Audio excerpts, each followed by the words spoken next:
So, this afternoon, mag-torta. So, mag-torta ako. Ito yung aming ulam. Ayan, sa labas ako nagluto. And then, yung aking mga alagang manok. Ayan, dahil hapon na, matutulog na sila. Kaya pinakain ko muna. So, meron akong 7 na eggplant. 2 lang yung lulutuin ko.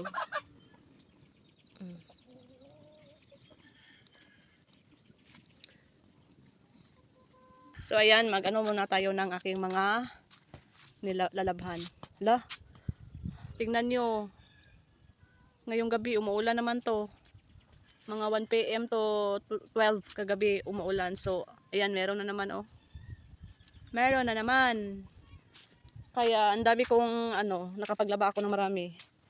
Dahil sa tubig ng ulan. So, yung iba, hindi pa masyado, hindi pa sila dry, pero okay lang. I-ano ko lang to. Nakaglaba ako ng mga curtain, bedsheet. Ito lang yung aking sampayan, oh. Diyan lang ako magsampay ng mga damit. Yung mga yellow na halaman na iyan. Diyan lang. Saan yung dala? Torta? Hindi, sana. So, ayan. Pasok na tayo sa loob.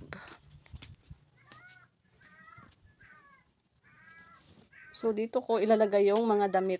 Pero ano to, basa? So, dito lang to muna. Ayan. Diyan lang muna yan. So, diyan lang muna ilalagay. Ito naman, to. Okay na to. So, i-ano ko na lang to sa cabinet. Okay pa to na mantika.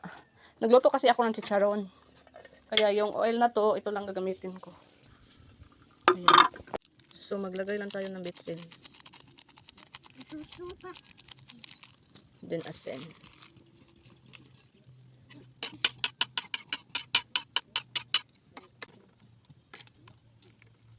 Ang kalahat natin andyan, oh.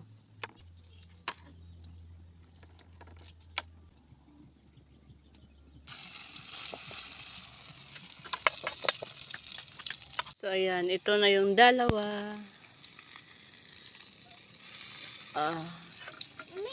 So, ayan. Hello guys. Good evening. So, today, pumunta kami ng fiesta.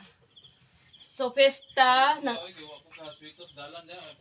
aming kabarangay.